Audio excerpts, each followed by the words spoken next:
because I'm currently 25 weeks,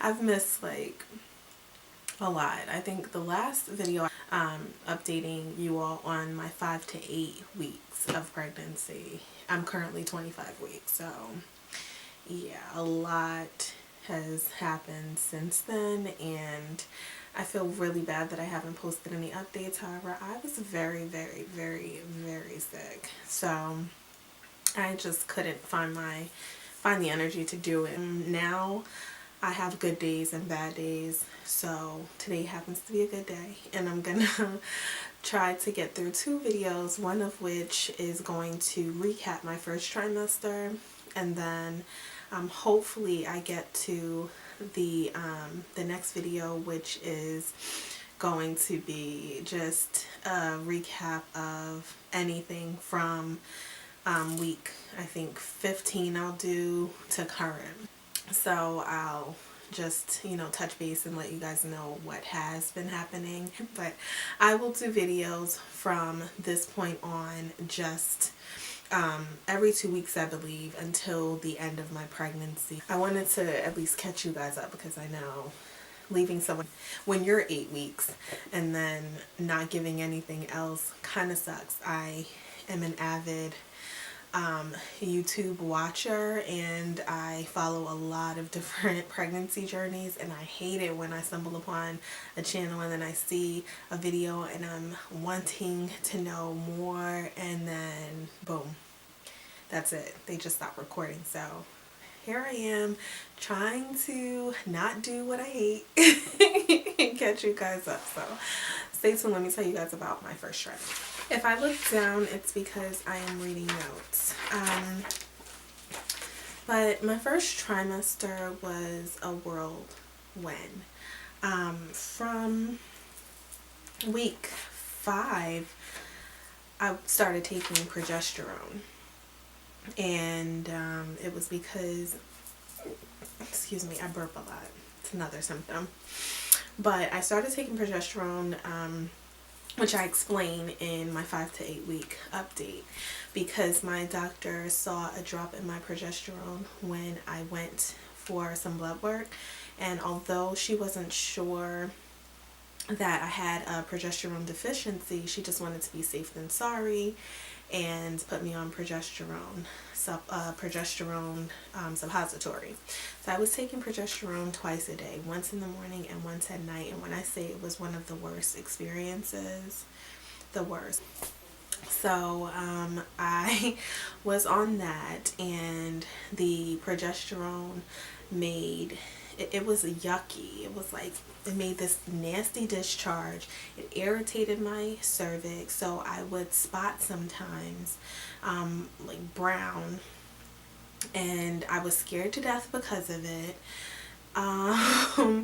It also gave me a yeast infection, and a lot of this is TMI, but if you're over here and you're interested in pregnancy journeys and all of that, then you know a lot is TMI. So I'm not going to say TMI a lot, because you should already know what to expect in these videos. It also gave me a yeast infection.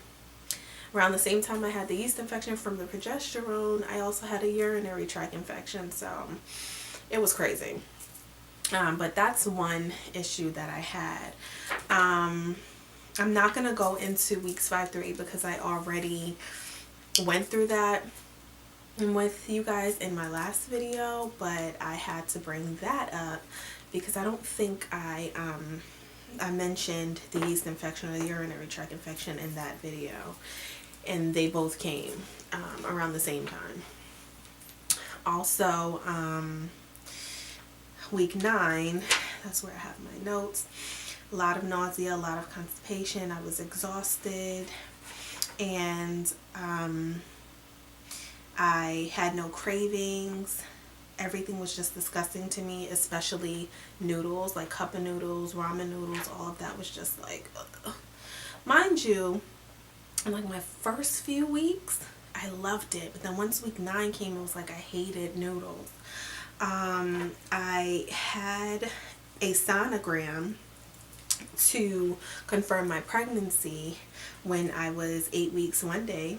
So we confirmed my pregnancy, and I saw the little bean. It was like a little head, little arms, stump arms, and like little legs. It was just so cute. It was so cute. But we confirmed the pregnancy, and then I told them about the spotting and stuff, and they just told me that it was normal from the progesterone, that sometimes causes it. Also, during this point, I also told my family, like my immediate family, about the pregnancy. So that was happening in my 9th week.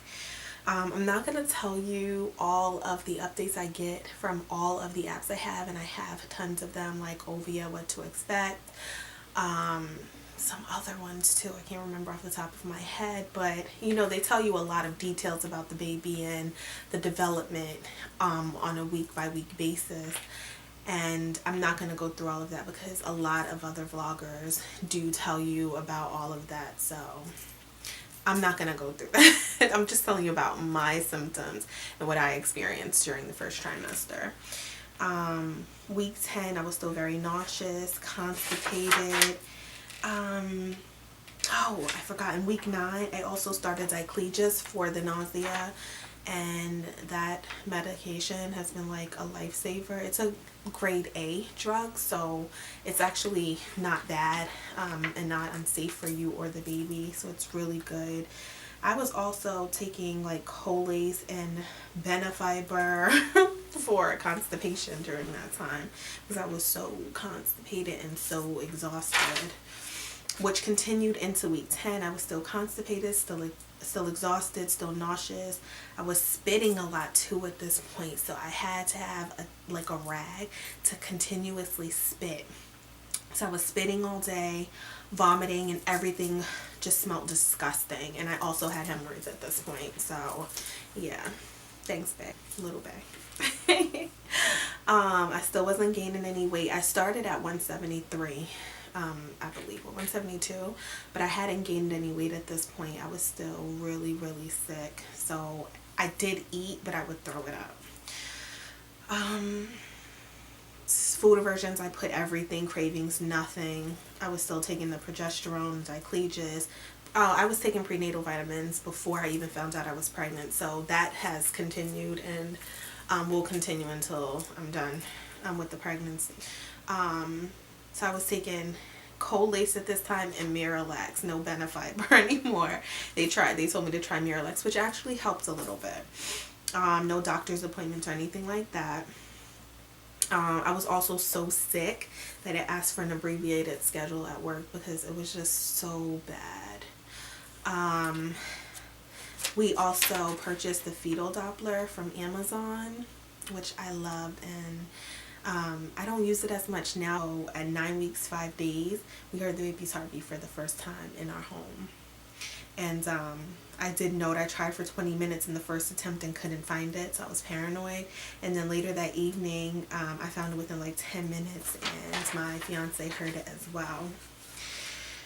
Week 11, still nauseous, gas, a lot of gas, burping, and my migraines came back. Mind you, I suffer from migraines, and I didn't have them in the first few weeks of the pregnancy, but then once week 11 came, they came full force, and I still have them to this day. Terrible. The constipation let up, so I did write constipation, not as bad. My bowels were moving, but I was still spitting a lot. Still the same weight, and food aversion, still everything. I started craving sausages, eggs, ices, and jerk chicken. So I did start craving things at this point. Sausage, eggs, and toast has been my thing. That's still my thing. All those things I mentioned are still like, oh my gosh, they taste so good. Meds, I was still on the same meds.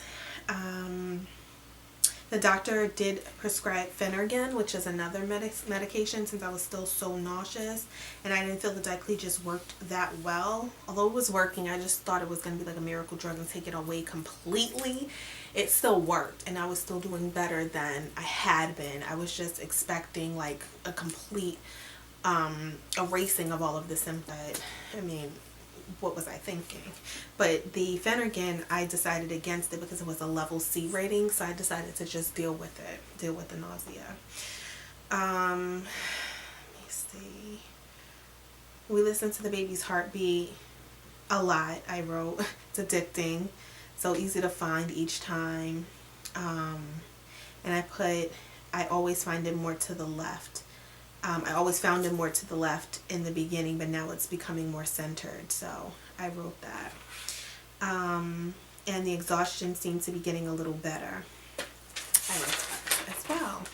Week 12, all the same symptoms. Nothing had changed. Food aversions, everything. Cravings were the same. And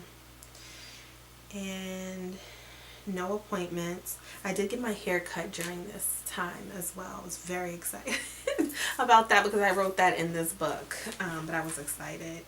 Week 13, everything was the same as far as symptoms, plus migraines. And I had 2 okay days, and I was able to get cute one of those days. The things I write. Food aversions was Red Lobster. I think I went and it was disgusting. Cravings, none. Medication, I stopped taking the progesterone at this time because the doctor advised the placenta took over. The appointment I had was, just, I believe, the 12-week checkup. And, which is in the 13th week. And then the doctor said everything was good. The heartbeat was good. I had a lot of blood tests, and I was also asked to take a Zika test because my fiance had traveled to the Dominican Republic before we conceived. So I had to go and take the Zika test. We also took the panorama test, which was the genetic testing for Down syndrome and such. It also told you the gender, which we got the results back, but we had my sister look at them. So I didn't see the results. We didn't know the results until our gender reveal, which was on December 10th. And we took these tests sometime between October 11th or 12th. So 2 months later is when we found out the gender, although we could have known from early October. And that was it for that point. And then week 14, the migraines were insane. Everything else was the same, and I was starting to have good days and bad days. Dicleges, I was still taking. I wasn't taking any more antibiotics for like yeast infections or urinary tract infections, nothing like that. I was only taking the Dicleges. I wasn't taking the Colace, the Miralax, none of that stuff anymore because the constipation had subsided. Cravings, I had a craving for relish, soup, pickles, and olives. I did note on here my sister found out the gender on October 20th, and we don't find out until December 10th. All the chromosomal tests came back low risk. I also put sex is so painful. But yeah, that, I love sex. I do. I love it. I love it. And my fiance loves it. But since conceiving and being so sick and exhausted, we haven't done it as much as I would like. I'm sure not as much as he would like. But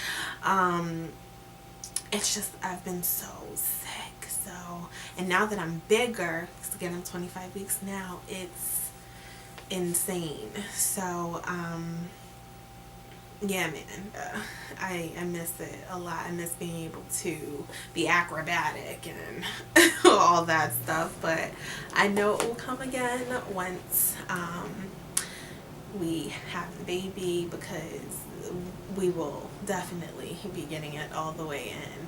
And when we get it in now, we try to get it in as much as we can now, but it's just not as frequent as it used to be. But we know it's because of all these symptoms and belly in the way. And that was a recap of my first trimester. If you guys have any questions, leave them in the comment section below. I will do another video just recapping weeks 15 through 25. And yeah, that's it. Love you guys. See you in my next video.